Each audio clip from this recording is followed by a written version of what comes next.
When humans decided to erase nature, 60 million bison, not 6 million, 60, herds so vast they covered the Great Plains from one horizon to the other. When they moved, the ground shook. Travelers described the sound as thunder that never stopped, rolling across the earth for hours before the last animal passed. Within a few decades, that number fell to fewer than 1,000. Hunger did not kill them. Disease did not kill them. A deliberate government decision did, because whoever controlled the bison controlled the food supply of the native peoples, and whoever controlled their food controlled their will. This is not a conspiracy theory. This is what General Philip Sheridan said openly to the United States Congress. He told them that the hunters were accomplishing in 10 years what the armies had failed to do in 30, destroying the economic foundation of the Native American nations. And so began the largest organized extermination of a single animal species in human history. The bison was never just food. For the peoples of the Great Plains, it was clothing and shelter, tools and ceremony. Its hide became homes. Its bones became instruments. Its existence sat at the center of entire spiritual worlds. Killing it was not hunting. It was war conducted with a different kind of weapon. Government-supported hunters killed thousands per day and left the carcasses to rot. No meat collected, no hide taken, just a bullet, a body, and an objective achieved. By 1890, fewer than 1,000 bison remained on the face of the earth. But here, the story takes a different turn. Through the efforts of conservationists, including President Theodore Roosevelt, and the establishment of protected areas like Yellowstone National Park, the American bison began a slow recovery. Today, their numbers exceed 500,000, a return from the edge of extinction that few species in history have managed. Not every story ends that way. In roughly the same era, the passenger pigeon filled the skies of North America in a way that defies imagination. Flocks of 3 billion birds. When a flock passed overhead, it blocked the sun for hours. At their peak, passenger pigeons made up between 25 and 40% of all bird life on the entire continent. Hunters used nets, guns and traps on an industrial scale. On a single documented day, one hunting party killed more than 2 million birds in 24 hours, 2 million in one day, and nobody stopped. In 1914, the last passenger pigeon died in the Cincinnati Zoo. Her name was Martha. With her death ended a species that had dominated a continent just 1 century earlier. Not reduced, gone, permanently and completely gone. The great auk was a flightless seabird of the North Atlantic, hunted for its feathers, its oil and its flesh. When hunters discovered its last known breeding colony in 1844, they did not slow down. They accelerated. They killed the last 2 adults in 30 minutes and crushed the only remaining egg underfoot 30 minutes.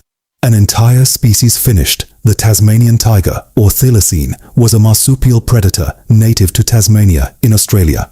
It was not killed for its meat or primarily for its fur. It was killed because European settlers convinced themselves and their government that it was preying on their livestock. The Tasmanian government offered a bounty for every thylacine killed or captured. People came in large numbers to collect. Later scientific studies proved the thylacine was not responsible for the livestock deaths. The real culprits were diseases the settlers themselves had introduced, including tuberculosis. But the proof of innocence arrived after everything was already over. In 1936, the last Tasmanian tiger died alone in a zoo in Hobart. Forgotten by its keepers on a cold night, locked in its enclosure after the zoo had closed. A creature that had survived in isolation for thousands of years ended by a night of administrative neglect. These 4 cases share one brutal truth. When humans decide to erase something, they can accomplish it in decades, not centuries, and the erasure did not stop in the 19th century. At the start of the 20th century, an estimated 10 million elephants lived across Africa. Today the number is 415,000. The driver is ivory. In 2018, 55 elephants were being killed every single day. In Asia, only 40,000 elephants remain, scattered across India, Sri Lanka, Sumatra, Borneo, and a handful of other regions. Their numbers fall every year. Rhinoceroses are in worse condition. 5 species exist. 3 are classified among the most critically endangered animals on Earth. The western black rhinoceros was declared extinct in 2011. In 2020 alone, more than 300 rhinos were poached in South Africa. 300 in 1 year, fewer than 29,000 rhinoceroses remain on the planet in total. In the forests, the orangutan is disappearing in silence, found only in Borneo and Sumatra. Orangutan populations have fallen by 80% in a single century. Fewer than 100,000 remain. The primary cause this time is not hunting, it is the destruction of their forest to make room for oil palm plantations, producing the palm oil present in most of the food products and cosmetics you use every day. But as the American bison demonstrated, extermination does not have to mean finality when humans respond with the same decisiveness they use to cause the destruction. The California condor is one of the most striking examples.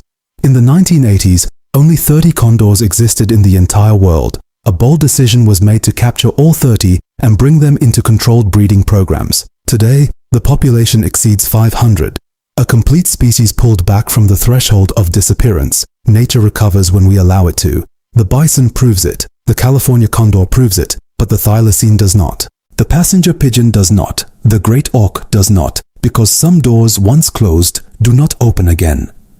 The distance between a species that recovers and a species that vanishes forever is often not measured in biology. It is measured in the timing of a decision. Act before the last breeding pair is gone and recovery becomes possible. Wait one generation too long and no amount of effort changes the outcome. Every region on Earth carries its own list.